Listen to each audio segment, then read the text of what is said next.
What is going on, you guys? This is Eric from Anabolic Aliens. Today I'm here to bring you the top 5 dumbbell leg exercises that you can add to your leg routine.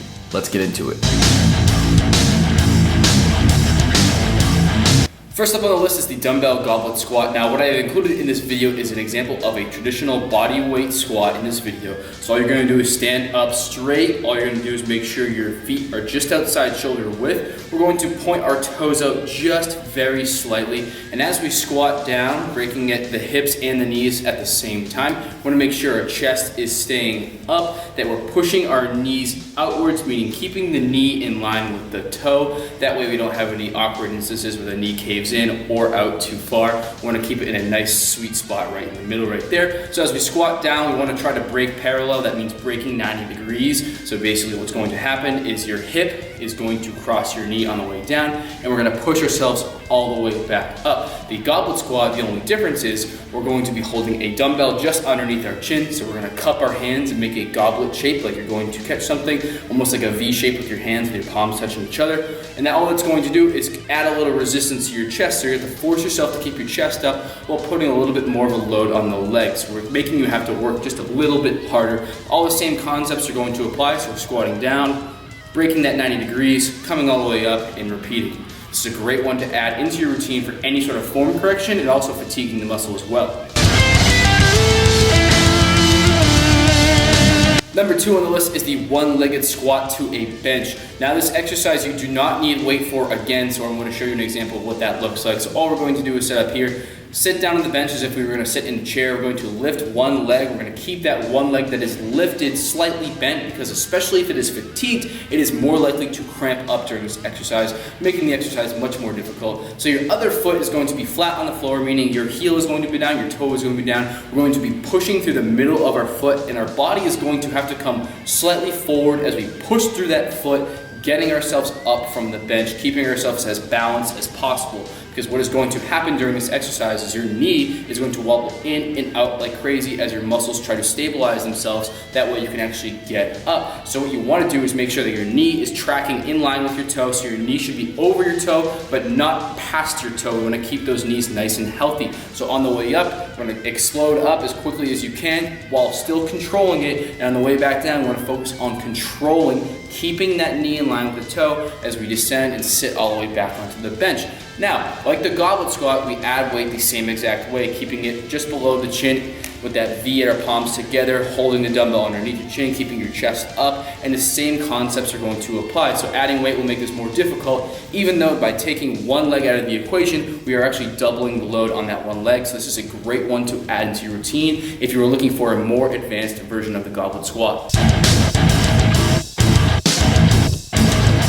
Number 3 on the list is the dumbbell split squat. So you're going to need a bench for this exercise or a couch or whatever you need to use in order to prop your leg up, just like we saw in the last exercise. So what you're going to do here is take one leg, point it back. You're going to try to point your toe on the top of whatever you're using. So for the sake of this exercise, let's call it the bench because that's what I'm using. So you're going to point your toe. You're going to get yourself far enough out so where you dip your back knee, so the foot that is pointed, that back knee is going to go straight down as far as you can possibly go. What that's going to cause is your front leg is going to have to bend in order to compensate for the back leg going down, performing basically a lunge. That's what a split squat is from a bench. So as you descend, you want to make sure, again, your knee is tracking with your toe, and you want to make sure that you're going as deep as you can possibly go. So getting that back knee as close as you can to the ground as you push up through the center of your working foot. Now, if this exercise becomes too easy, again, you can add weight. What you want to do is you can either keep it underneath your chin like you have seen before,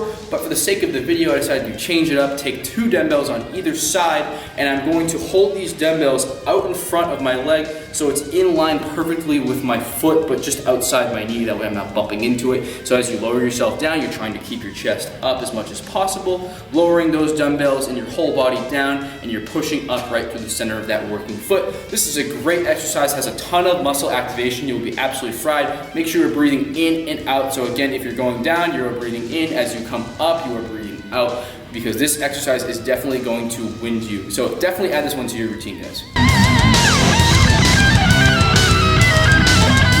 Number 4 on the list is the dumbbell sumo deadlift. Now what you're going to do with this exercise is put a dumbbell that is standing up right between your legs. You're going to spread your feet out nice and wide, so outside shoulder width. The further out your feet are, the further out your toes can point. We don't want to make it too dramatic, but turn them out just enough so that you feel comfortable dipping down in the hole to grab the dumbbell. So as the dumbbell is between your legs, what you're going to do is take your hands, scoop your fingers underneath the width of the dumbbell, and you're going to keep your chest up, dip your butt down as low as possible, get your lats engaged nice and tight as you push up through, again, the center of your feet, with more of an emphasis towards your heels in this exercise because we're actually going to be pulling the weight slightly backwards. So as you dip down, you're dipping down, engaging and loading your glutes, your quads, your hamstrings, and you're keeping your chest up and your lats engaged. We're pulling up, pushing with our glutes on the way up to lock out the exercise, keeping our core nice and tight as well. And with this exercise, if it is too easy, or maybe your dumbbell got too light, or you need more of a range of motion, all you can do is flip the dumbbell on its side, so like it would normally be on the ground.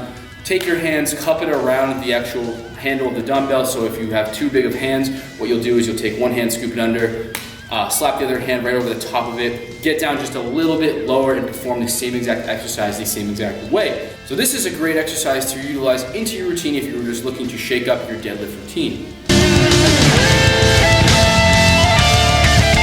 Fifth on the list is a combination of the dumbbell SLDL, so the stiff-legged deadlift, and a traditional conventional deadlift. So with this exercise, I'm going to show you the stiff-legged one first. When it says stiff leg, I mean your knees are going to be slightly bent, so the dumbbells are down by our side like you normally would hold them if you were walking around the gym or whatever. You're going to keep your chest up nice and high. You're going to kick your hips back as you keep your knees just slightly bent, but we don't want to bend them anymore. So pushing those hips back, keeping our chest up, lowering our torso so you feel a big stretch right down your hamstring, through the back of your knee and even into your calf just a little bit. By the time we're done with that exercise, depending on how flexible you are, you could be anywhere between the middle of your calf all the way down to your toes. And once you feel that big stretch, all you're going to do is reset everything you just worked by firing both the hamstrings and the glutes, keeping your core tight as you come up to a straight position. If you want to change up this exercise just a little bit, all you have to do is just allow your knees to bend. This will allow you to get a little bit further to the ground, involving a little bit more muscle activation, taking more of the emphasis off of the hamstrings and putting some more on the quads as you come up with this exercise, turning it into a whole leg routine. So this is another great exercise that you should add into your routine, and it's one of the more basic ones you'll commonly see in people's workouts. So in order to maximize the effectiveness of these exercises, what you want to do is perform them about 1 to 2 times per week. You want to do about 3 to 4 sets of 8 to 12 repetitions, and you want to make sure that you are doing these after your heavier lifts, because you don't want to be doing these exercises if you did something like heavy barbell squats, heavy deadlifts, heavy trap bar deadlifts. You know, if you have the gym access, if you're doing like a heavy machine, like a hack squat machine or a leg press machine, all these exercises you want to make sure you're doing after those. That way you can handle a greater load during those exercises. That's all I mean when I say that. So I hope you guys like this video. If you want to see more top 5 videos, make sure you leave a comment down below. Make sure you thumbs up the video. Make sure you hit that subscribe button if you haven't already. And until next time, guys, I will see you in the next video. Adios.